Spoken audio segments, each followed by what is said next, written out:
बनता है, हमें वो जनरेटर समझना है। ठीक है, एसी जनरेटर अपने आप में बहुत अच्छा तगड़ा टॉपिक है और तुम खुद मिला के खुद भी सोच सकते हो यार कितनी खतरनाक चीज है। और दुनिया चल रही है, करंट नहीं होता तो हम लोग कैसे, मतलब ये करंट इतना ज्यादा करंट, ये करंट बनाने के बहुत सारे तरीके हैं। हम जो करंट बनाएंगे वो बनाएंगे डीजल तेल वगैरह जला के। करंट बनाने के और भी तरीके हैं, लेकिन सबसे बात है कि प्रिंसिपल क्या है वो समझो। और जैसे तुम लोग एसी जनरेटर पढ़ोगे तुम्हारे इस चैप्टर की जितनी भी थ्योरी है वो समाप्त हो जाएगी। और थ्योरी के साथ साथ तुम्हारा अगला चैप्टर का नाम है अल्टरनेटिंग करंट। उस पर पहुंचने से पहले तुम इसमें सवाल करोगे जो तुम मुझे करवाने इंडक्शन में, म्यूचुअल में, सेल्फ में। ठीक है भाई, ध्यान से लिख दे। Point number 7, AC generator. ठीक है, इसमें बहुत काम की चीज ये भी है कि एसी जनरेटर का जो पूरा नाम है that is alternating current generator. एक ऐसा जनरेटर जो करंट बनाता है, और वो भी कौन सा करंट बनाएगा, ऐसा करंट जो लगातार चेंज होगा, प्लस माइनस और इस तरह से। आज तुम्हें एक बात और समझ में आ जाएगी कि प्लस माइनस का मतलब बिल्कुल नहीं है कि प्लस का 50 खतरनाक है माइनस 50 खतरनाक नहीं है, ऐसा कुछ नहीं है। दोनों करंट सेम ही है, दोनों करंट ही खतरनाक है। और उसको पॉजिटिव और नेगेटिव कहने का एक ही चक्कर है। एक करंट वो है जो कॉइल के आगे बढ़ने से, फ्लक्स के बढ़ने से बना, और दूसरा कॉइल के फ्लक्स से घटने से बना। कुछ खास नहीं है, ठीक है, बात समझ में आ जाएगी। लेकिन जैसे अपन लोगों ने कल लिखा वैसे आज दोबारा से लिखना है, वो भी लिख लो कि आखिर पढ़ना किस सिस्टम में वो सुने। सबसे पहला तो ये समझना है कि एसी जनरेटर के जैसे उसमें लिखे थे ना कुछ कुछ फंक्शंस क्या होते हैं, वर्किंग क्या होती है, कंस्ट्रक्शन किस तरह से, प्रिंसिपल क्या है, सेम टू सेम वही हिसाब किताब चलेगा, डिट्टो गट्टू का। ठीक है, ध्यान से बात समझ लें, ये थोड़ा कम चलेगा। जैसे कि सबसे पहली बात इसके तुम लोग पढ़ोगे कंस्ट्रक्शन, आखिर बनता किससे है, इसका सभी को डायग्राम देखना है।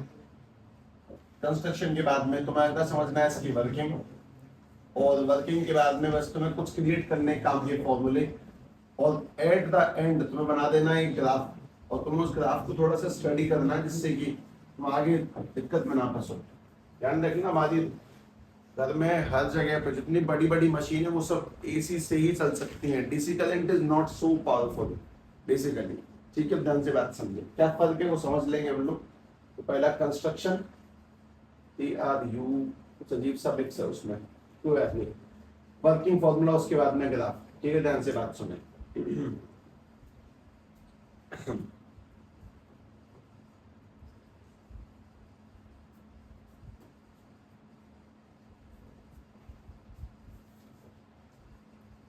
जनरेटर स्टार्ट करने का सभी को अनुभव नहीं होता, करें भी नहीं। उसका जो हत्था होता है घुमाते टाइम पे निकालना होता है, घूमते पर ही निकलेगा, अगर नहीं निकला तो दूर हो जाए।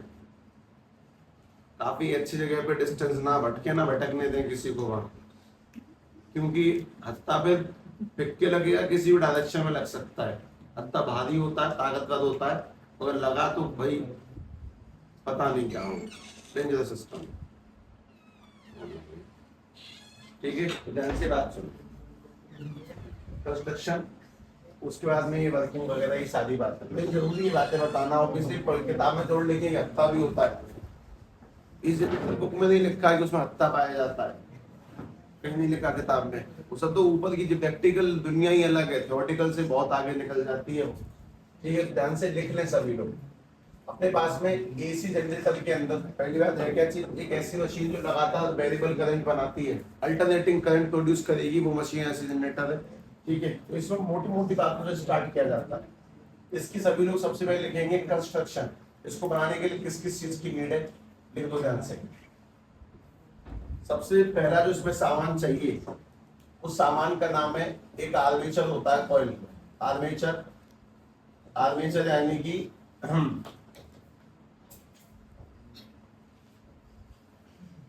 a rotating piece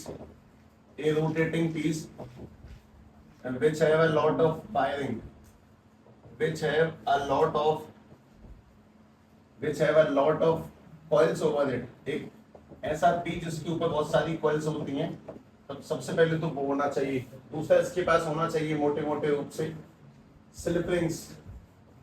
slip rings के बाद में अगला जो पॉइंट है दैट इज कार्बन ब्रशेस। मैंने शायद तुम्हें कभी सुनाया हो तो नहीं सुनाया शायद।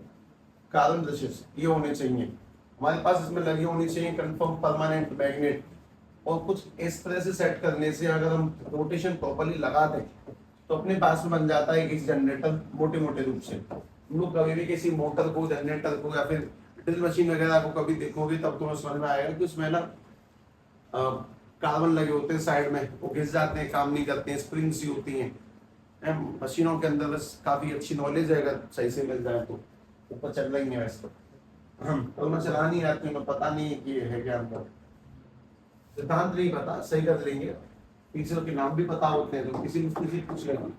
क्या अगर इसका डायग्राम बनाया जाए तो कुछ इस तरह से, यहाँ पे लगी होगी एक नॉर्थ मैग्नेट, यहाँ पे लगी होती है एक साउथ मैग्नेट, इस जगह पे लगी होगी एक कॉइल जिसके ऊपर बहुत सारी बाइंडिंग होंगी, बहुत सारी बाइंडिंग पाई जाती हैं। ठीक है, उसमें एक डंडा छोटा रखेंगे, एक डंडा बड़ा रखेंगे, गोला अंदर की ओर बनाएंगे, ये वाला गोला भी अंदर की ओर बनाएंगे, इसको बाहर की ओर कार्बन इसको सेट करेंगे और फिर आगे जाके लगा देंगे। कोई भी डिवाइस मशीन, कोई भी मशीन बना दो, मतलब कुछ भी कनेक्ट कर दो, मैं लिख देता हूँ इसके अंदर, यहाँ पे लगा दिया कोई भी लोड जिससे कि ये बिजली पैदा करेगा, चलेगा। ठीक है, इसमें बहुत सिंपल सी बात है कि सभी लोग बीचों बीच में से लाइन ऐसे करके खींचेंगे और उसको ऐसे घुमा देंगे, इसका मतलब है कि रोटेट करेगा। तो ये जनरेटर है मोटे मोटे रूप से, मैं तुम्हें ऊपर से पढ़ा तो रहा हूं, पर मुझे इसका तुम्हें डायग्राम भी दिखाना है, तब जाके तुम लोग शायद काफी ठीक समझ जाओगे। ठीक है, ध्यान से समझ लेना, पहले सेट करो। ठीक है, इन सभी के नाम भी सेट कर दो, रुक जाओ। देखें, सबसे पहली काम की बात ये कि अगर इसके अंदर नामकरण किए जाए तो ये वाली अपने पास में परमानेंट मैग्नेट लगी होती है जनरेटर के दोनों सिरों पर, परमानेंट मैग्नेट, उसके बीचों बीच में लगा होता है एक आर्मेचर जो कि घूमेगा, जिसपे कॉइल होती है।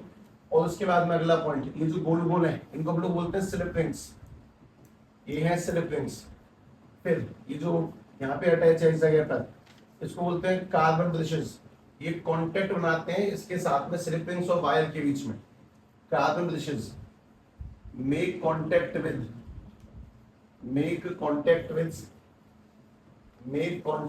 Between slip rings and wire, slip rings और वायर के बीच में कांटेक्ट बनाने का इन्हीं का मेन काम है, इसलिए इसका नाम दिया जाता है V1, इसका नाम होता है V2। जबकि स्लिप रिंग्स का नाम भी सेम टू सेम ऐसे करके ये, एक का नाम है S1 और एक का नाम है S2, दो स्लिप रिंग्स, दो कार्बन के ब्रश, और ये रोटेट करना है। एक बहुत सिंपल सवाल का जवाब, अगर ये रोटेट होगा तो क्या बदलेगा? फ्लक्स।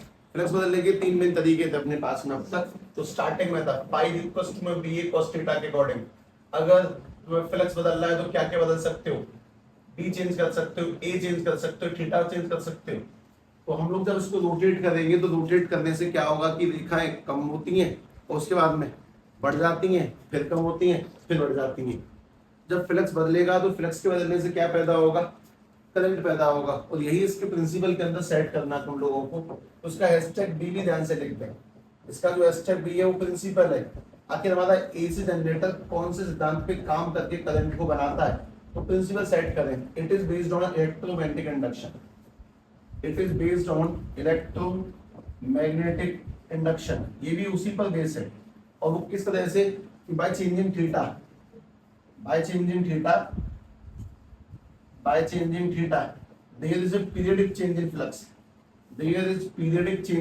मतलब लगातार सेम अमाउंट का फ्लक्स बदलता रहेगा थीटा के बदलने से, चेंज इन फ्लक्स। इस कहानी को बहुत तरीके से सेट करना अभी मैं बताता हूँ, क्योंकि उसको मैं आगे ग्राफ में कन्वर्ट करना है, ही कन्वर्ट होगा ग्राफ में थीटा।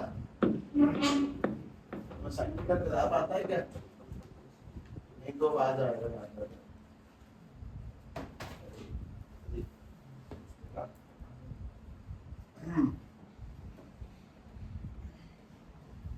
हाँ भाई, ये भी जैसे कि बहुत सिंपल ध्यान से बात, हमारी दीवार है फिक्स है, मन है कि यहाँ चिपका दूं मैं साउथ पोल और नॉर्थ पोल, और काम आता है लगातार। तो फिलहाल इसमें से कितनी रेखाएं जा रही हैं? 0, फिलहाल कोई रेखा नहीं है। अच्छा ध्यान सुनो, अगर तुम्हें किसी सरफेस का एंगल चाहिए तो एंगल कितना हो? अभी कितना एंगल है? ऊपर की ओर है, रेखाएं यूं जा रही हैं, तो इसके बीच में और सरफेस के बीच में कितने का एंगल है? एंगल 90 है, तो इसमें से कोई फ्लक्स नहीं है। जब ये एंगल देखना, ये जो बिलीव इन योर सेल्फ है इसका वो ऊपर रखा हुआ है, कितना मुड़ा 90 डिग्री। अब कितना बढ़ा 180, नीचे आएगा ना बिलीव इन योर सेल्फ। अब कितना बढ़ा 90 इंटू 70, वापस से कितना बढ़ा 360। तो मैंने इसको 4 पार्ट में तोड़ा। तुम्हें एक बात ध्यान समझनी है कि वापस मोड़ता हूं मैं, इस बार फ्लेक्स बढ़ेगा कि घटेगा, मतलब अभी 0 है तो 0 संख्याओं को सुनने ध्यान से, अभी 0 है तो 1 2 3 4 5 7 8 9 10 प्लस बढ़ा। अब वापस अगले 90 में देखना, 10 9 8 7 6 5 4 3 2 1।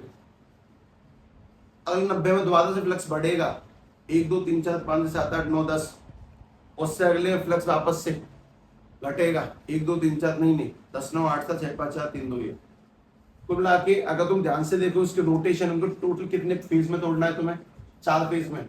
4 फेजेस का रोटेशन तोड़ोगे तो पहले 90 में फ्लक्स बढ़ेगा, अगले 90 में फ्लक्स घटेगा, अगले 90 में फ्लक्स बढ़ेगा नीचे की ओर, और फिर अगले 90 में फ्लक्स घटेगा।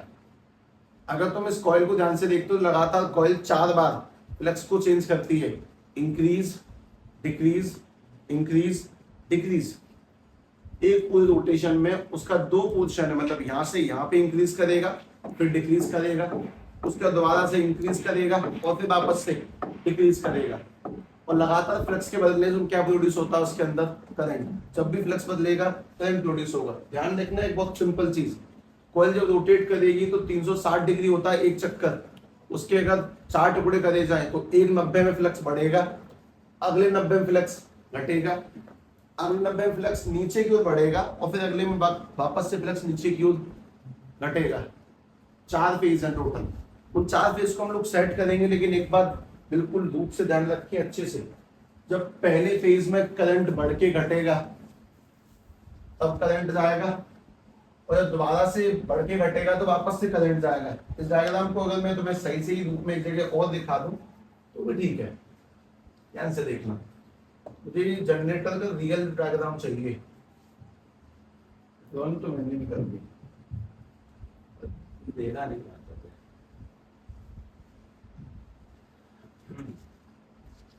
सब यही वाला डायग्राम देखते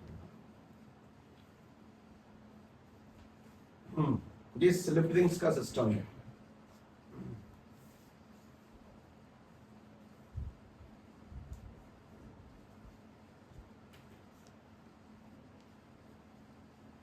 ये अंदरूनी भाग दिखा रहा, ये काफी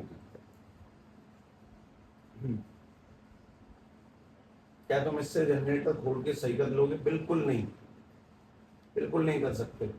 ठीक है, इसमें बहुत सारी बातें देखी होंगी और भी समझ में नहीं आ रही होंगी।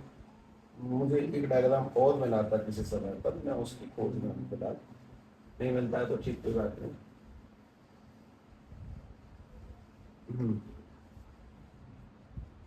तो इधर ही आ जाते हैं, चलेंगे ये भी चलेंगे। तो ये वाला डायग्राम जो अपन लोगों ने बनाया, तो मैं इसमें एक बहुत साफ सी समझ में आ जाएगी स्लिप रिंग्स क्या सिस्टम है, वो ध्यान से देखो। स्लिप रिंग्स में सिंपल क्या इसका मॉडल भी है, मतलब वर्किंग दिखाऊंगा फिलहाल नहीं, पहले ध्यान से बात समझना। तो ये घूमेगा तो एक डंडा तो इस वाली कॉइल से, एक डंडा इस वाली कॉइल से। ये जो इसकी ये जो तार है नीले रंग का, ये सिर्फ चिपका हुआ नहीं है, बेल्डिंग नहीं है, वो घूमता है, गोला वहीं रहेगा, ऐसे ऐसे करके घूमता है ये तार उसके साथ साथ में, वरना घूमेगा नहीं तो कॉइल घूमेगी, इट जाएगा, टूट जाएगा, उसका रोटेशन करेगा लगातार। ठीक है, जो भी बात है मैं तुम्हें इसका वर्किंग दिखाऊंगा तब समझ में आता है। मैं इस फील्ड को आगे बढ़ाता हूँ। मतलब पहला पॉइंट है कि किस किस सामान से मिलकर बनेगा, दूसरा पॉइंट है कि प्रिंसिपल क्या है कि जब जब फ्लक्स बदलेगा तब तक करंट इंड्यूस होता ही होता है। अब इस जगह हम लोगों ने लोड लिखा है, इस जगह भी यहाँ पे लैंप लगा है, इस जगह डायग्राम में गैल्वेनोमीटर लगा है, वो एक ही बात है, लोड यानी कोई सा भी लोड है, सब ठीक है। ठीक है, उसमें किसी को चिंता नहीं करनी है। सबसे मेन काम की बात ये कि किसी भी कॉइल के 360 डिग्री के रोटेशन में 2 फेज है, पहले फेज में फ्लक्स बढ़ेगा घटेगा फिर बढ़ेगा फिर घटेगा, ऊपर का फेज और एक नीचे का फेज, उसको बाद में देख लेना। अब सभी लोग इसकी सबसे काम की चीज देखते हैं वर्किंग, कि आखिर किस तरह से काम करता है जनरेटर, वो समझना है। स्टेप 3 लगाते हैं, वर्किंग और जनरेटर। वर्किंग का सीधा मतलब मैं तुम्हें इसका काम समझाता हूँ, और काम में बहुत सीधी सीधी कहानी निकल के आ जाती है कि मान लेते हैं कि इसका एक चक्कर 0 से t हिस्से में लगा, ठीक है, 0 से t सेकंड में इसने एक रोटेशन किया, 0 से t सेकंड में इट कंप्लीट वन ऑसिलेशन। इसमें अंग्रेजी साफ साफ बात ये है, it complete one oscillation, one का राउंड लिख दिया मैंने, वन रोटेशन लिख दिया, एक बार में वो 4 फेज में टूट जाएगा, ठीक है, ध्यान समझना। 0 से t में मैं इंग्लिश लिख रहा हूँ, लेकिन बहुत छठी इंग्लिश लिख रहा हूँ मैं, बिल्कुल उस इंग्लिश के पीछे नहीं है, तुम लोग सोच रहे हो, बहुत छाट पीट के लिखूंगा। 0 से t सेकंड यानी कि मान लो 16 सेकंड में उसने एक चक्कर काटा, 12 में काटा, 10 में काटा, किस में भी काटा, तो उस t समय के ना 4 टुकड़े करो, 4 टुकड़े यानी कि पहला 0 से t/4, अगला t/4 से, मतलब चौथा हिस्सा, उससे अगला हो जाएगा 2t/4, उससे अगला हो जाएगा 3t/4 और उससे अगला हो जाएगा 4t/4। इसका अगर मतलब तुम्हें समझ में आया तो बहुत बढ़िया, मतलब जो मैं तुम्हें अभी बता रहा था उसी कहानी को लिख रहा हूँ कि अगर हमारे पास में कोई भी कॉइल एक चक्कर कंप्लीट करती है तो 4 फेज में डिवाइड होगी। मान लेता हूँ कि उसने 12 सेकंड में चक्कर लगाया, तो कितने कितने सेकंड के फेज होंगे, 3 3 3 3 3 सेकंड में, पहले 3 सेकंड में फ्लक्स क्या होगा, इंक्रीज, अगली में क्या होगा, फ्लक्स डिक्रीज, उससे अगली फ्लक्स इंक्रीज और उससे अगली फ्लक्स डिक्रीज करेगा। तो जो पहला फेज है, अगर हमारी स्टार्टिंग एंगल थीटा 90 का मान लिया जाए कि कॉइल सीधे रखी हुई इस तरह से ऊपर की ओर और फील्ड लाइन जा रही थी ऐसे आगे की ओर एंगल 90 का, उस वाले केस में जो पहले वाला जो समय है उसमें मैग्नेटिक फ्लक्स लगातार, मैग्नेटिक फ्लक्स उस वाले केस में क्या करेगा, इंक्रीज करेगा, और उससे अगले वाले केस में क्या करेगा, मैग्नेटिक फ्लक्स डिक्रीज करेगा। लेकिन ये वाला काम कहां पर होगा, ऊपर की ओर, ऊपर की ओर फ्लक्स बढ़ेगा और ऊपर की ओर फ्लक्स घट जाएगा। फिर अगले फेज में यहाँ पर भी मैग्नेटिक फ्लक्स क्या करेगा, इंक्रीज करेगा, और उससे अगले वाले फेज में मैग्नेटिक फ्लक्स क्या करेगा, डिक्रीज करेगा, मैग्नेटिक फ्लक्स डिक्रीज करेगा अगले वाले केस में। तो कुल मिला के बात है कि इसका जो फर्स्ट हाफ है उस फर्स्ट हाफ में एक बार करंट बढ़ेगा, ऊपर की ओर उठेगा, और अगले हिस्से में करंट नीचे की ओर आ जाएगा, और दोबारा से अगले हाफ में, सेकंड हाफ में भी करंट एक बार बढ़ेगा और नीचे को आ जाएगा। काम की बात है कि पहले हाफ में करंट अगर ऊपर की ओर है, एक करंट ऊपर की ओर है, तो उस वाले करंट को हम लोग मान लेंगे पॉजिटिव, और जो करंट नीचे की ओर है उसे हम लोग क्या मान लेंगे, नेगेटिव। क्या दोनों समान होते हैं, बिल्कुल समान है। अगर पहले हाफ वाले करंट को बोला तुमने 50 एम्पियर, ज्यादा हो गया 5 एम्पियर, तो अगले वाले क्या बोला जाएगा, माइनस के 5 एम्पियर। इन दोनों में प्लस माइनस क्या बताते हैं कि बस इतनी सी बात है कि एक करंट कॉइल के ऊपर जाने से बना और एक करंट कॉइल के नीचे जाने से बना, +5 और -5 दोनों आदमी की जान बराबर मात्रा में निकाल देंगे, ताकत दोनों की सेम है। काम की बात ये भी है कि जो प्लस के 5 एम्पियर वो तुम्हें सिंपल बताता है कि एक कॉइल का मूवमेंट अलग है और दूसरे कॉइल का मूवमेंट अलग किसी और जा रहा है, ठीक है, इस बात को ध्यान रखिए। अब हमारे पास में बात ये कि ये तो मोटा मोटा मैंने तुम्हें अभी तक बताया उसको लिख के दिखा दिया, उसका डायग्राम देखोगे, लेकिन इस वर्किंग का असली खेल ये नहीं है। इस वर्किंग का असली खेल ये कि फ्लक्स बदला, करंट बना, उसको लिखित रूप में तरीके सेट करते हैं। सभी लोग मुझे ईएमएफ का फॉर्मूला बता दो। हाँ, एक चीज लिखना भूल गए, वीनो। अब ठीक है, अब लिखें वीनो के बाद में ईएमएफ का सबसे पहला फॉर्मूला क्या है, फैराडे के अकॉर्डिंग, E इक्वल्स टू में माइनस के d5 बॉन्ड में dt। तो पहले तो उसे सेट करें, E इक्वल्स टू माइनस के d5 बॉन्ड में dt, और जो हमारे पास बोले हो जाए बहुत सारे, तो बहुत सारी टर्म ने तो आई क्या लगा देंगे उसकी n, यानी E इक्वल्स टू माइनस के n d5 बॉन्ड में dt। उसके बाद अगली काम की बात की फ्लक्स का फॉर्मूला याद हो तो और मजे आ जाए। फ्लक्स का फॉर्मूला क्या होता है, फ्लक्स इज इक्वल्स टू में BA cos थीटा, जैसे flux equals to EA cos theta electric field में, इस वाले केस में फॉर्मूला क्या है, BA cos थीटा। तो उसको भी नीचे लिख देना, मैं साइड में लिख रहा हूं E इक्वल्स टू माइनस के n d, और फाई की जगह पे BA cos थीटा अपॉन में dt। उसके बाद में अगली काम की चीज, जरा ये बताओ कि इस पूरे खेल में, मतलब कि जनरेटर की कॉइल के रोटेशन के टाइम पर क्या क्या चीज कांस्टेंट है, क्या क्या चीज कांस्टेंट नहीं है। क्या लगी हुई मैग्नेट कांस्टेंट है, क्या मैग्नेट तुम बारह बदलते जाओगे उसकी, नहीं, यानी कि बी कांस्टेंट है। क्या जो तुमने कॉइल लगा दी उसका एरिया कांस्टेंट है, कॉइल बड़ी छोटी होती रहेगी, नहीं, एरिया कांस्टेंट है। क्या चीज बदल रही है लगातार, थीटा, थीटा कांस्टेंट नहीं है, थीटा लगातार चेंज होता है, कभी कम कभी ज्यादा, लगातार बदल रहा है, मतलब वो 0 से 360 के बीच में घूमता ही रहेगा, थीटा रुकेगा नहीं किसी भी सेकंड। इसीलिए जो कांस्टेंट है उसको सबसे बाहर निकालो, यानी कि माइनस के n B A d cos theta upon में डी टी। मेरा एक बहुत सिंपल सवाल है सभी लोगों से, ध्यान से सुनना। कॉस थीटा का डेरिवेटिव आता है किसी को? साइन थीटा, माइनस के साइन थीटा। हाँ वो माइनस अच्छा है, माइनस से माइनस कट जाएगा। लेकिन एक बात हो, ये थीटा क्या चीज है?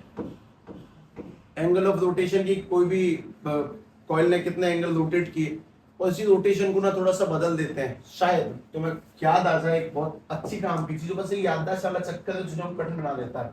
याददाश्त खतरनाक होनी चाहिए। ध्यान सुने, मुझे स्पीड का फॉर्मूला बताओ सभी लोग। स्पीड इक्वल टू में डिस्टेंस अपॉन में टाइम। अच्छा, डिस्टेंस अपॉन में टाइम के साथ साथ कन्वर्ट कर दूं तो स्पीड आने की v इक्वल टू में s अपॉन में t। ये कौन सी स्पीड का फॉर्मूला है? ये इससे कौन सी स्पीड निकलती है? Linear speed. जैसे कि तुम इसकी स्पीड में डिस्टेंस अपॉन टाइम नहीं लगा सकते। ये डिस्टेंस थोड़ी कन्वर्ट कवर कर रहा है, ये तो चल रहा है ना। इसकी चाल कैसे नापोगे? एंगल से। मतलब अपने पास में दो टाइप की स्पीड है, दो टाइप की फोर्स, सब कुछ दो टाइप का है, या तो लीनियर या फिर रोटेशनल। जैसे कि फोर्स अगर चीजों को आगे और पीछे बढ़ाते हो कौन सी फोर्स है, लेकिन अगर वो चीजों घुमा रही है तो उसे क्या बोलते हैं? टॉर्क। आज समझे, हमारे पास दो टाइप की सिस्टम है, मतलब चाल भी दो टाइप की है, सीधा चलना और गोल घूमना। तो सीधे चलने के लिए तो हम सबको रटवा दिया गया डिस्टेंस अपॉन में टाइम। क्यों मैं भूल जाता हूँ कि गोल घूमने के लिए फॉर्मूला क्या लगेगा? Angular speed.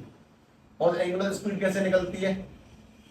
एंगल अपॉन में टाइम की। किसी आदमी ने कितने एंगल चले, कितने टाइम में चले, उसको बोलते हैं एंगुलर स्पीड। जैसे अगर सीधी सीधी बात है कि अगर तुम्हें इसकी स्पीड निकालनी है तो इसकी स्पीड कैसे निकलेगी? जैसे अगर मैं तुम्हें दे दूं इसके 2 सेकंड में इसने 5 चक्कर काटे, इसकी स्पीड बता दोगे? मैं एग्जांपल दे रहा हूं कि अपने पास में एक फैन है, उस पंखे ने 2 सेकंड में 5 रोटेशन लिए। 5 रोटेशन। मेरा बहुत सिंपल प्रश्न है कि बताओ इसकी एंगुलर स्पीड क्या होगी? मतलब मैं जनरेटर पढ़ाते पढ़ाते स्पीड में चल गया क्योंकि तुम्हें याद नहीं है। तो मुझे बता देगा पंखे की एंगुलर स्पीड कितनी है? 2 सेकंड में 5 चक्कर काटे, कितनी?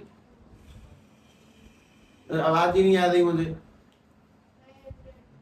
900 यूनिट पीछे। बताओ, पंखा 2 सेकंड में 5 चक्कर काटता है तो उसकी एंगुलर स्पीड कितनी है? कितना? 900 रेडियन पर सेकंड। फिर में गड़बड़ है, ध्यान सुने। एक चक्कर यानी कितने पाई? 5 चक्कर यानी कितने पाई? 10 पाई। यानी कि 10 पाई को ऊपर रखेंगे, नीचे 2 लेंगे, जब उसको काट देंगे तो आंसर आ जाएगा निकल के 5 पाई रेडियन पर सेकंड। यानी कि ये पर सेकंड में 2.5 चक्कर उड़ा देता है। ये रेडियन निकलने वाली चीज है। कुल मिला के बात है कि अगर तुम्हें एंगुलर स्पीड निकाले तो ऊपर क्या रखोगे? कितना एंगल चला, और नीचे क्या रखेंगे? टाइम। और एंगल भी किसमें रखा जाता है? हमेशा रेडियन के अंदर। वो डिग्री में नहीं चलाया जाता एंगुलर स्पीड के टाइम पर। तो वैसे ही करके मैं तुमसे कह रहा हूं कि अगर स्पीड का formula v equal to s upon t linear में हो सकता है, तो रोटेशनल में एंगुलर स्पीड को पेंडुलम v से नहीं दिखाते, ओमेगा से दिखाते हैं। डिस्प्लेसमेंट को s से नहीं दिखाते, थीटा से दिखाया जाएगा। और टाइम को तो t से दिखाते हैं। अगर मल्टीप्लाई करें तो ओमेगा t इक्वल टू में क्या निकल के आ जाएगा?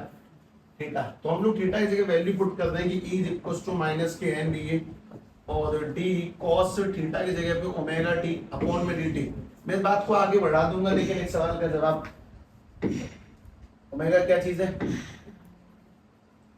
ओमेगा क्या चीज है बताओ? Angular speed. कितनी स्पीड से घूम रहा है जनरेटर, और टी क्या चीज है? कितने टाइम तक घूमा जनरेटर। ये दो मेन काम की बात है। अगर तुम्हें उसकी स्पीड पता है कि कितनी स्पीड से घुमा, कितने टाइम तक घुमा, तुम्हें बता सकते कि उस पर कितना करंट बनेगा, और इसी हिसाब से बनाया जाता है। ठीक है, खैर इसका डेरिवेटिव करने में इंटरेस्ट है मुझे इस बार। माइनस की एन बी ए, सभी लोग मुझे कॉस थीटा का, कॉस ओमेगा का डेरिवेटिव बोलेंगे, माइनस की साइन ओमेगा टी, और फिर मल्टीप्लाई में क्या लगेगा? ओमेगा। क्यों? क्योंकि अंदर वाले के डेरिवेटिव का मल्टीप्लाई किया जाता है। अगर इसके आगे 2x होता तो अंदर 2 का मल्टीप्लाई आता है। इस बार ओमेगा का मल्टीप्लाई आएगा निकल के। मतलब मैथमेटिक्स तुम्हारे पीछे कभी नहीं जोड़ेगी। तो अगर तुम्हें लगता है अभी मैथमेटिक्स है तो नहीं, इसके बाद देखना मैथमेटिक्स। तो इस चैप्टर के बारे में देखना है जिसमें तुम्हें 2-3 दिन का समय लगेगा। क्या सभी लोग मल्टीप्लाई करें तो e इक्वल टू में माइनस और माइनस तो खत्म हुआ, तो उसमें बन जाएगा बेन ओमेगा। ओमेगा को बेन कर लो, B A N omega. DAN और आगे वाला ओमेगा, और इनटू में क्या चल रहा है sin ओमेगा t। ये तुम्हारे पास में EMF का फॉर्मूला निकल के आएगा, Ben omega sin omega t। पहले इस कहानी को सेट करें। मोस्ट इंपोर्टेंट बात है कि ओमेगा क्या चीज है, एंगुलर स्पीड की कितनी स्पीड जनरेटर घूमा, और टी क्या चीज है कि जनरेटर कितने टाइम तक घूमा। बहुत इंपोर्टेंट खेल है। Ben omega sin omega t।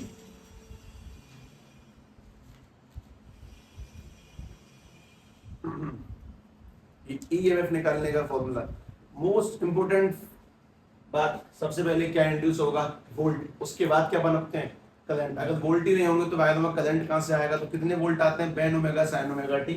और उसमें ओमेगा क्या चीज है, स्पीड ऑफ रोटेशन, टी है टाइम पीरियड। मतलब जिन लोगों ने तुम्हारे सामने आज तक ऐसा बोला कि साइन थीटा कॉस थीटा जीवन में इस्तेमाल कहां होते हैं, उनसे बड़ा मूर्ख कोई नहीं है।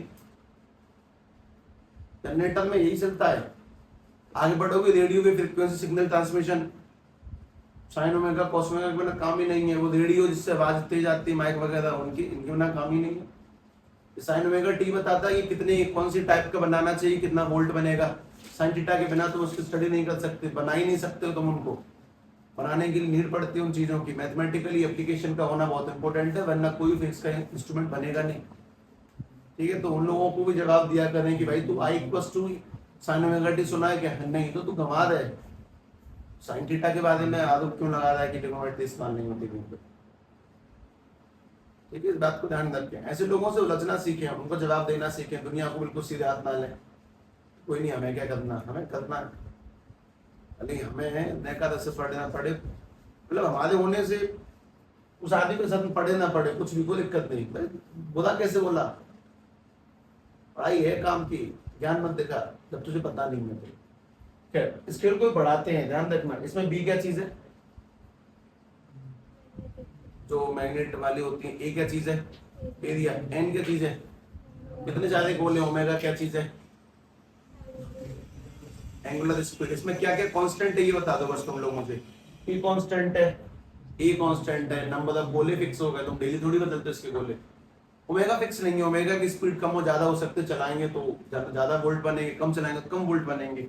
और इसी को मैं तुम्हारे सामने सेट करता हूँ। तुम मुझे बहुत छोटी बात बता देना कि अगर शायद कभी किसी ने डायमेंशनल एनालिसिस, फिर इसका चैप्टर नंबर 1 अपने दिमाग में उतारा हो, तो वो चैप्टर वैसा नहीं था। मतलब वो चैप्टर इस टाइप का नहीं था कि सवाल ववाल करने चाहिए। वो आईक्यू लेवल का चैप्टर था, बहुत कॉमन सेंस चैप्टर था। ध्यान से देखना।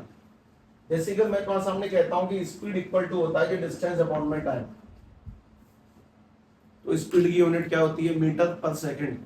डिस्टेंस क्या होती है, मीटर, टाइम क्या होती है, सेकंड। अब मैं तुमसे कह रहा हूं कि मैंने इसमें लिखा है कि स्पीड के साथ में कोई ए नाम का एलिमेंट मिला हुआ है और इक्वल टू में कोई टी नाम का एलिमेंट बना है। क्या तुम मुझे बता सकते हो कि ए की यूनिट क्या होगी, टी की यूनिट क्या होगी। टी नहीं, मैंने इसको पी लिख दिया। स्पीड की यूनिट क्या है, तो उससे जुड़ने वाले एलिमेंट की यूनिट भी मीटर पर सेकंड ही होगी, और उससे जो मिलके बनेगा वो भी कौन बनेगा, मीटर पर सेकंड ही बनेगा। लेटर ही तो अलग अलग है भाई। जैसे मैं तुमसे बोल दूं कि बताओ 2 kg में अगर 100 मीटर जोड़ेंगे तो क्या बनेगा, सवाल ही गलत है। 2 kg में जोड़ने के लिए 2 kg ग्राम ही चाहिए, मतलब मास ही चाहिए। मास से मास ऐड होगा, टाइम से टाइम ऐड होगा, टेम्परेचर से टेम्परेचर ही प्लस माइनस हो सकता है।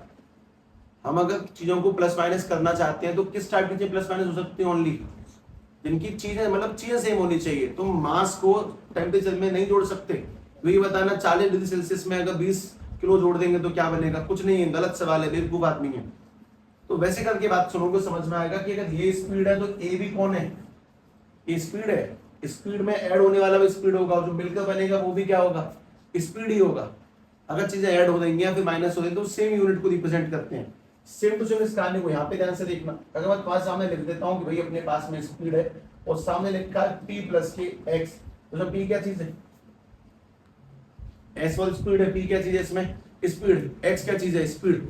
तो अगर s की यूनिट है मीटर पर सेकंड तो p की यूनिट भी क्या होगी, मीटर पर सेकंड, और x की यूनिट भी क्या होगी, मीटर पर सेकंड। सवाल को और उसके फॉर्मूले को ना साइंटिफिकली देखना सीखो, आंखों से नहीं बस, तब जाके समझ में आएगा, पढ़ाई थोड़ी सी आसान बन जाती है। और अगर तुम्हें समझ में आ जाए तो ध्यान से देखना। E इक्वल्स टू में Ben omega sine omega T के अकॉर्डिंग। देखो साइन ओमेगा टी की तो कोई यूनिट नहीं है, ये तो बस वैल्यू देने आता है। साइन 60 पे वैल्यू इतनी होगी, 30 पे इतनी, 45 पे इतनी। अगर सामने वोल्ट है तो ये वाला जो लिखा है ये भी कौन है फिर, ये भी वोल्ट है। अगर वो ईएमएफ है तो इसे भी ईएमएफ ही कहते हैं। तो कभी कभी ऐसा होगा कि कभी कभी क्या ऐसा ही होगा जब भी होगा कि तुम्हारे सामने ये जो बेन ओमेगा टी है इसको लिख देंगे ई इक्वल टू में, अगर ये सामने ईएमएफ है तो ये वाला पार्टी भी कन्वर्ट हो जाएगा ईएमएफ में, यानी बन जाएगा E not sine omega T. इस बात को ध्यान रखें और स्पेशली इस बात को ऐसे करके सेट रख देंगे ई नॉट यानी कि Ben omega, magnetic field area number of turns equals omega का मल्टीप्लिकेशन करने से ई नॉट होता है। देखें ध्यान से इस छोटा सेट किया जाएगा E इज इक्वल टू में ई नॉट साइन ओमेगा टी। अब मेरा बहुत इंपॉर्टेंट खेल है कि मैं तुम्हें इस पेन को थोड़ा सा और इलस्ट्रेट करके लेकर आऊं, देखना।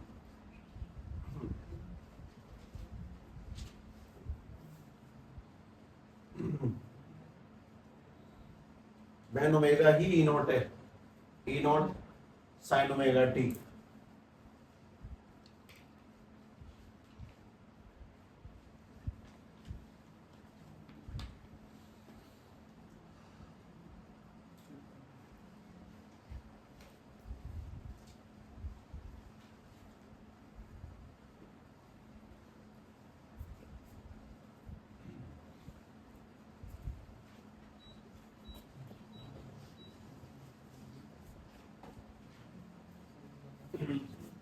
एक्चुअली की नॉलेज होना इम्पोर्टेंट है ना, मतलब मैं कल पढ़ा रहा था बैंकिंग ऑफ रोड नाम का टॉपिक 11th क्लास को, तो उसका इम्पोर्टेंस मैंने बताया सब बाद में पढ़ना। क्या है बैंकिंग ऑफ रोड का मोटा मतलब होता है सड़क का उठाव, सड़क को उचका देना। क्यों?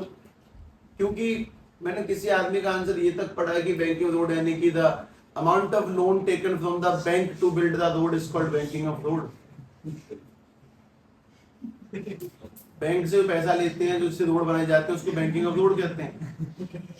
आदमी मतलब बात की बात है या तो डेरिवेशन आती है कि नहीं आती, कम से कम कंसेप्ट की तो नॉलेज होनी चाहिए कि बैंकिंग ऑफ रोड का मतलब क्या है। बैंक से जो पैसा लेते हैं सड़क बनाने के लिए उसे बैंकिंग ऑफ रोड कहते हैं।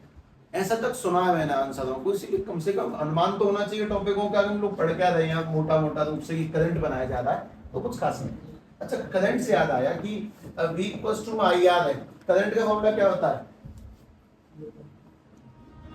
वोल्ट अपॉन में रेजिस्टेंस, यानी कि जब वोल्ट को आर से डिवाइड देंगे तो करंट बन जाएगा। और जिस दिन करंट बन जाएगा उस दिन ध्यान से बात सुनो कि मैं इसी फील्ड में डिवाइड लगाने वाला हूँ इन चीजों का। ई में आर का डिवाइड दिया, ई नोट में भी आर का डिवाइड दिया और लगा देने दिया साइन ओमेगा टी।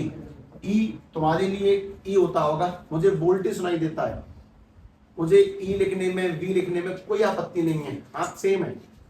ई अपॉन में आर यानी वोल्ट अपॉन रेजिस्टेंस क्या बन जाएगा? आई फॉर करंट, और इज इक्वल टू में निकल के आ जाएगा ई नॉट अपॉन में आर यानी कि I not sine omega T. And this is the formula of alternating current. पहले वोल्ट आते हैं और तब जब करंट आता है, इस चीज का ध्यान रखें। करंट के बाद वोल्ट नहीं आएंगे। I equal to I not sine omega T, और इस साइन ओमेगा टी तुम्हारी एक नई तैयारी हो जाती है अब से।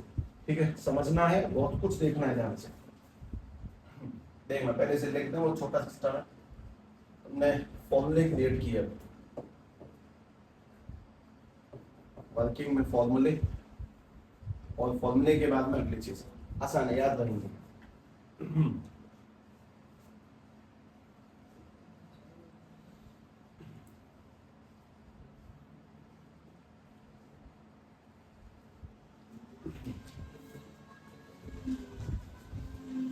हाँ भाई, अगला हिसाब किताब सुनो। अगला जो पॉइंट लिखा है इसके अंदर, ये तो सी है ना, डी लिखता हूं मैं, वो भी लगा लें। डी पॉइंट है ग्राफ। डी पॉइंट यानी समझे graph of alternating current, graph of AC, और उसकी बहुत अच्छी अंडरस्टैंडिंग ध्यान से देखना। ध्यान से सभी लोग सबसे पहले ऐसे कि लाइनें खींच दें, इसको आगे की ओर बढ़ा दें, और बढ़ाने के बाद में ज्यादा नहीं, एक गोला बनाऊंगा मैं, शायद ज्यादा बना दूं, कोई ठीक है, ध्यान सुनना। और ऐसे करके ग्राफ बना दें, ये अल्टरनेटिंग करंट का ग्राफ है। अगर ग्राफ तुम्हें कुछ नहीं समझा पा रहा है तो कहीं ना कहीं तुम्हारे दिमाग को वो सिग्नल नहीं दिए गए कि समझना क्या है। समझना ध्यान से भाई, तगड़ी चीज है। अगर मुझे इस ग्राफ को समझाना है, सबसे पहली बात मैंने यहाँ पे रखे हैं थीटा। थीटा यानी कि एंगल रखूंगा, वैसे तो टाइम पीरियड रखा जाता है, उधर रखा जाता है करंट। चलो कोई नहीं, ऐसे देख लो। ये कितने डिवीजन हो गए, जरा देखना, कितने हिस्से टोटल? 4। ऊपर का 180, नीचे का 180, और मिला दें कितना बन जाएगा 360। इस 180 के दो टुकड़े हैं, पहला हिस्सा 90 90 90 90। ठीक, मेरा दिमाग इन चीजों को मूव कर सकता है खड़े खड़े, मतलब मुझे पता है कि ये ऐसे करके बनाए, इस हिस्से को मैं यहाँ उठा के रखूंगा तो क्या बन जाएगा, पूरा का पूरा एक सर्कल मूवमेंट कर लेता है चीजों का। तुम लोग क्वेश्चन करके देखो, इस हिस्से का ध्यान लगा दोगे तो क्या बन जाएगा, पूरा पूरा गोला बन जाएगा। अब ध्यान से बात समझना है कि अगर दिमाग में कहानी अच्छे सेट हो जाए तो ये वाला टाइम है 0, ये वाला हिस्सा टी बटे में 4, पहला चौथा हिस्सा, अगला वाला दूसरा हिस्सा 2t बटे में 4, उससे अगला कौन सा है 3t अपॉन में 4, और उससे अगला कौन सा 4t अपॉन में 4, और जब 4 4 काटेंगे तो क्या बन जाएगा t, यानी कि एक पूरा चक्कर लग चुका है। तो ये भी देखें जो हिसाब किताब हम लोगों ने देखा कि सब पहले हिस्से में फ्लक्स बढ़ेगा, जब पहले हिस्से में फ्लक्स बढ़ेगा तो करंट लगातार इंक्रीज होगा, ऊपर की ओर पहुंचेगा, यहां तक पहुंचा। फिर अगले हिस्से में फ्लक्स घटेगा, करंट कहां पे आ जाएगा दोबारा से 0 पे, तो अगले हिस्से में करंट 0 पर पहुंचेगा। उसके बाद वापस से फ्लक्स नीचे को बढ़ेगा तो करंट दोबारा नीचे की ओर पहुंचेगा, और वापस से करंट इंक्रीज करके बट मतलब 0 पे आ जाएगा, तो इस तरह से यहाँ पहुंचेगा। बात ये है कि ये वाला करंट क्या बोला जाता है प्लस का, ये वाला कौन सा बोला जाएगा माइनस का करंट। अगर ऊपर वाले करंट की वैल्यू 10 एम्पियर है तो नीचे वाले करंट की वैल्यू भी 10 एम्पियर होगी। हाईएस्ट पीक करंट को ही हम लोग बोलते हैं आई नॉट, सबसे पहली काम की बात। और ये जो पूरी करंट की इक्वेशन है, इसी इक्वेशन को हम लोग बोलते हैं I equals to I not sine omega T. एक काम की बात है कि अल्टरनेटिंग करंट को अल्टरनेटिंग कहने का रीजन क्या है कि वो एक रोटेटिंग कॉइल से बनता है, उस कॉइल के 4 टुकड़े, कभी करंट बढ़ेगा फिर घटेगा फिर बढ़ेगा फिर घटेगा, मतलब लगातार करंट कम ज्यादा होता है। इसलिए हमारी सारी लाइटें, सारे बल्ब, सारे पंखे हर सेकंड जल रहे होते हैं और बुझ रहे होते हैं। अभी ये ऑन भी है और ऑफ भी है, लगातार चल रहा है। हमें दिखता बस ऑन है क्योंकि लाइट की स्पीड बहुत तेज होती है, इंटेंसिटी तेज होती है, हमारी आंखें कैप्चर कर पाती हैं इसको, हम लोग ब्लैक को देख ही नहीं पाते। जब तक लाइट जाती है तब तक लौट के आ जाती है। एक सेकंड में 50 ऑसिलेशंस होते हैं, मतलब कि 50 बार जल जाता है, 50 बार ऑफ हो जाता है, हमें जलता हुआ दिखाई देगा। तो अगर तुम्हें ये ऑफ ही देखना है तो तुम बस कैमरा ऑन करो, देख लो, तुम्हें दिख जाएगा ये लगातार ऑफ होते हुए। हाँ 50 बार तो नहीं दिखेगा लेकिन कंफर्म दिख जाएगा अगर कैमरा ऑन किया जाए।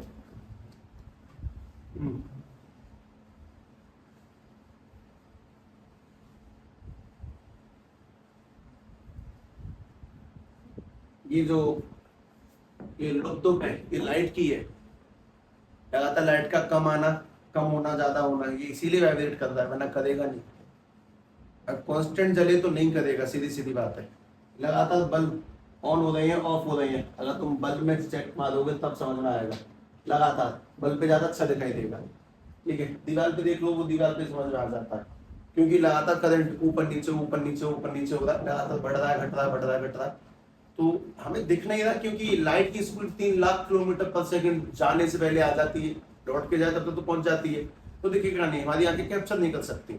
लेकिन यही है वो चक्कर, तो लगातार इस करंट से हो रहा है। हर मशीन चल रही है, बंद भी हो रही है, और कहीं ना कहीं इतनी जल्दी बंद नहीं हो पाई, चल रही है। जैसे मान लो करंट 0 कितनी जगहों पे, वो देखना करंट कितनी जगहों पे 0 है, मतलब स्टार्टिंग हुई तब बीच में एक पॉइंट पे 0 होता है, बाकी हर जगह करंट है, लगातार करंट हर जगह पे, बस इस पॉइंट पर है। तो मोस्ट इंपोर्टेंट अल्टरनेटिंग करंट को अल्टरनेटिंग कहने का रीजन कि एक समय पर उसकी दिशा पॉजिटिव होगी, एक समय पर दिशा कैसी होगी नेगेटिव, लेकिन दोनों बातें बराबर हैं। प्लस 5 एम्पियर माइनस के 5 एम्पियर इज सेम। एक बहुत छोटी सी बात ये, तो तुमसे पूछे कि पूरी साइकिल पर करंट का एवरेज आंसर कितना होगा 0। पूरी कंप्लीट साइकिल पे करंट का एवरेज आंसर कितना है, मतलब ये कि जितना ऊपर तक गया 5 एम्पियर होता, नीचे तक गया -5 एम्पियर, सबको मिला देंगे तो टोटल मिला कितना बन जाता है 0। फुल साइकिल पे करंट की वैल्यू टोटली नेट 0 हो जाती है। खैर क्या ये एक ही चक्कर बनता है, नहीं, करंट ऐसे नहीं। जितने समय तक तुम्हारे पास में करंट चलेगा उतने समय तक तुम इस लूप को ऐसे करके बना दोगे, तब तक करंट चलेगा। और मैं तुमको इसे बनाना सिखाता हूँ, ध्यान से देखो, ठीक है। मैं पूरे क्वेश्चन को हटा रहा हूँ, तुम लोगों के सामने बहुत सिंपल बात है। एक अगले हल्की से टॉपिक का नाम डाल दो, टॉपिक का नाम है क्लस्टरेशन, और ऐसा कह लो understanding. Understanding I equals to I not sine omega T. हम लोग समझने वाले कि ये क्या चीज है I not sine omega T. पहली बात, I not sine omega T कौन सी चीज से निकल के आया है, E नॉट से। अगर EMF नहीं होगा तो ऑब्वियसली करंट पनपता नहीं है, सभी लोग अल्टरनेटिंग करंट का ध्यान रखें, लेकिन उसके साथ साथ कुछ बातें और सुन लो। जैसे अब डीसी कौन सा करंट है, जो बैटरियों से निकलता है वो डीसी करंट है, डायरेक्ट करंट जो बैटरियों से निकलता है, ठीक है, वो लगातार ऑसिलेट नहीं करेगा। तो इसमें अल्टरनेटिंग है कि डीसी है, मतलब क्या चक्कर है, इसमें दोनों है। जो करंट आ रहा है ये अल्टरनेटिंग है, इसको कन्वर्ट करेगा। रेक्टिफायर लगा होता है इसके अंदर, एक रेक्टिफायर जो एसी किसमें कन्वर्ट करेगा, डीसी में। डीसी स्टोर हो जाएगा, एसी स्टोर नहीं होगा इस वजह से, ठीक है। उसके अंदर लाइट चली जाएगी तब दोबारा से इसके अंदर एक और लगा हुआ है इन्वर्टर, इन्वर्टर उस डीसी को किसमें कन्वर्ट कर देगा, वापस से एसी में। तो दो चीजों का कॉम्बिनेशन है हमारा इन्वर्टर, रेक्टिफायर का और इन्वर्टर का। रेक्टिफायर एसी को डीसी में कन्वर्ट करेगा और डीसी को एसी में कन्वर्ट करेगा। हमने रेक्टिफायर नाम ही छोड़ दिया, बस इन्वर्टर बोलते हैं हम लोग इसको, लेकिन दोनों काम है कहीं ना कहीं। तो ठीक है, काम की बात अगली सुनने ध्यान से कि हमें इसकी अंडरस्टैंडिंग लेनी है। I = I0 sin omega T का बेसिक फील क्या, मतलब मैं इससे क्या समझूंगा वो सुनो। अगर मैंने तुम्हारे सामने कभी भी रख दिया I = 4 sin 40 पाई टी, तो उसका क्या मतलब है। ओमेगा हमेशा पाई में आएगा, जैसे मैंने अभी लगा 5 पाई रेडियन पर सेकंड वैसे करके। तो पहली बात आगे वाला 4 बताता है कि हमारा जो जनरेटर घूम रहा है उससे मैक्सिमम करंट कितना हो सकता है, 4 एम्पियर। मिनिमम कहाँ जाएगा, -4 एम्पियर। पहली बात तो ये। दूसरी काम की बात, अगर मैं तुमसे कह देता हूं कि भाई टी की वैल्यू है 2 सेकंड, तो सभी लोग इसमें 2 पुट करें पहले। जब सभी लोग इसमें 2 पुट करेंगे बन जाएगा I = 4 sin 2 × 40 pi, 80 pi. 1 minute ज्यादा होगा, 40 पाई कम ले लेता हूं, मैं बना नहीं पाऊंगा इतना लंबा। फिर लगा दिया इसको 6 पाई टी। अब ठीक है, हाँ भाई, जब 2 पुट करेंगे क्या बन जाएगा, 12 पाई। अब इसका क्या मतलब है, 1 पाई यानी कितने चक्कर, 2 पाई यानी कितने चक्कर, 1 चक्कर। 2 पाई यानी कि 1 रोटेशन। 12 पाई यानी कितने रोटेशन, 6 चक्कर। यानी हमारा जनरेटर 2 सेकंड में 6 चक्कर लगाता है। और अगर मुझे इसे ग्राफ बनाना पड़ जाए तो ग्राफ कैसे बनेगा वो ध्यान सुनो। ग्राफ बहुत सिंपल है, मतलब 4 का मतलब ऊपर 4 नीचे 4, और 12 का मतलब 6 चक्कर लगाने, 1 2 3 4 5 6, ये बनेगा इसका ग्राफ। मैक्सिमम पॉइंट कौन सा है, प्लस के 4 एम्पियर, और मिनिमम पॉइंट कौन सा है, माइनस के 4 एम्पियर। ये 12 पाई तुम्हें क्या शो करता है, करंट कितने ऑसिलेशंस ले जाएगा। 12 पाई यानी कि 6 चक्कर ले जाएगा, वो कितने समय में ले जाएगा, 2 सेकंड में। ठीक है, इसको समझना सीखें। ये यही है, बस न्यूमेरिकली रख दिया मैंने। मैं तो बस ये बता रहा हूँ कि आगे वाला सिंबल तो बताएगा कि करंट की मैक्सिमम वैल्यू क्या होगी। इसको हम लोग क्या बोलते हैं, I0 कहते हैं इसको, काम आएगा बहुत ज्यादा। अच्छा, इसमें जो ध्यान से बताना, ओमेगा कितना, ओमेगा 6 पाई रेडियन पर सेकंड, ये इसका ओमेगा है। और ये 12 पाई कहने का ये भी ओमेगा है क्या, नहीं। अगर जो टाइम के साथ है तो वो ओमेगा है, लेकिन अगर बिना टाइम के रखा है सीधी बात वो थीटा है। इसका थीटा 12 पाई आ चुका है कि 12 पाई चला अभी तक। ओमेगा में अगर टी रखा हुआ है तो सीधी सीधी बात है ओमेगा टी यानी कि स्पीड दी गई है, और अगर टी की वैल्यू मल्टीप्लाई कर दी गई तो ओमेगा इंटू टी क्या बन जाएगा फिर, थीटा। तो थीटा पहचानना सीखें, I0 पहचानना सीखें, ओमेगा पहचानना सीखें। सवालों की बुनियादी जो शुरुआत है वो यहीं से होती है कि हम लोग कम से कम देख के समझे तो सही कि लिखा क्या सामने। वापस देखना, मैं इसे हटा देता हूं, तुम ही देखना आराम से।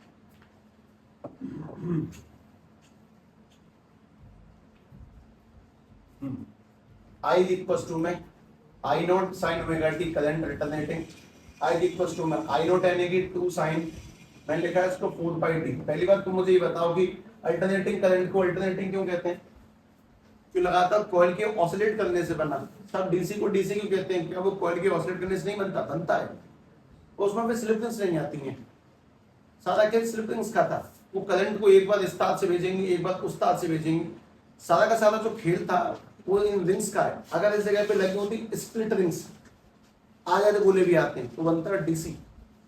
वो डीसी करंट को बीच में रोक देता है। मतलब ये कि जो इस तरह से बनता है, मतलब मैं हल्का सा बताता हूँ, करंट यूं बन के नीचे जाता है, लेकिन इसी पॉइंट पे आके, हाफ चक्कर पे आके जो हमारे पास में स्प्लिट रिंग होती है उसको तोड़ देती है, और तोड़ के दोबारा ऊपर, वापस ऊपर, वापस ऊपर, वो इस पॉइंट पे तोड़ देगी लगातार, तो फिर वो पॉजिटिव रह जाएगा, वो डीसी करंट है।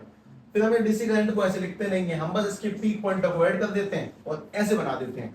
जैसा डीसी करंट होगा ये वाला, ये वाला, ये भी डीसी है, ये भी डीसी है, ये वाला भी डीसी है, जो पॉजिटिव ही है नेगेटिव ही है वो सिर्फ डीसी डीसी है, और अल्टरनेटिंग वो जो पॉजिटिव नेगेटिव दोनों है, जैसे कि ये अल्टरनेटिंग करंट है, बनाने के ऊपर डिपेंड करेगा मेरे, ये तुम्हारे पास में अगर लिखा हुआ है ये वाला, ये अल्टरनेटिंग करंट है, बनाने पे डिपेंड करने वाली चीज है। लेकिन डीसी करंट जो ओनली पॉजिटिव ही है, ओनली नेगेटिव है, सीधा दिखा दे कैसा भी दिखा दे, वो डीसी करंट है। खैर थोड़ा डिटेल में बाद में, पहले ये ध्यान से देखें कि इसमें पहचानो चीजों को।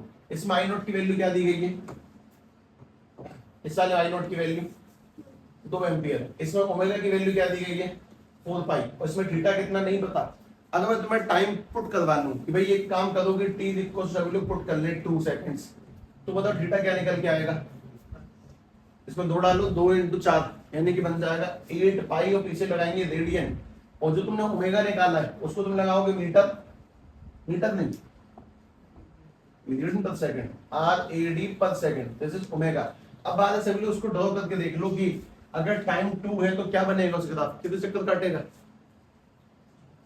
4, बनाना तरीके से, ऊपर 2 नीचे 2, 4 चक्कर करवा दो।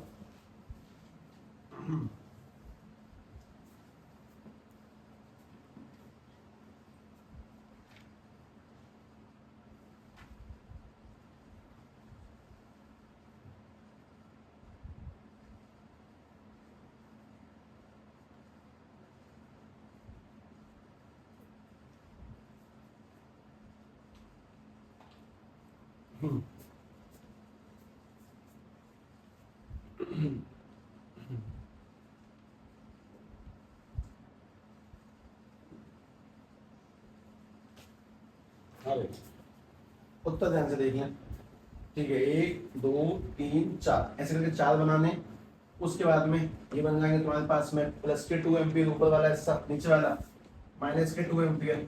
तो मुझे अगर पॉइंट बता दो तो मजा आ जाएगा, ये वाले कोऑर्डिनेट बता देंगे बस, बहुत सिंपल है वैसे।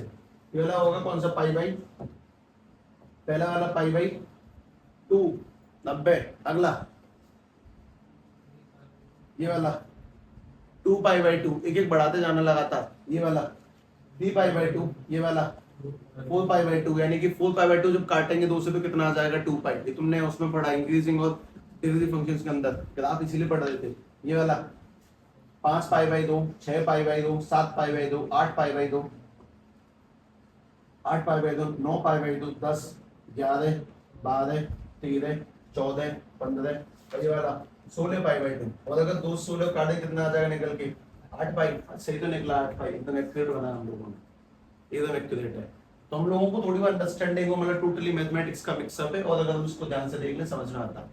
ठीक है, एक फाइनल बात, एसी जनरेटर क्या प्रोड्यूस करेगा, करंट कैसे प्रोड्यूस करेगा, एंगल चेंज करके, एंगल के बदलने से क्या बन जाता है उसमें फ्लक्स क्रिएट होगा, फ्लक्स के बदलने से ऑब्वियसली करंट बनेगा ही बनेगा। पहले आप में करंट बढ़ के घटेगा, अगले वाले में नीचे को बढ़ के घटेगा, तो जो पहले आप में बढ़ के घटेगा उसे प्लस बोलेंगे और अगले आपको माइनस बोलेंगे। करंट दोनों ही सेम ताकत के हैं, दोनों ही नुकसानदायक हैं, बस उनको प्लस माइनस बोलने का रीजन डायरेक्शन की वजह से लग गया।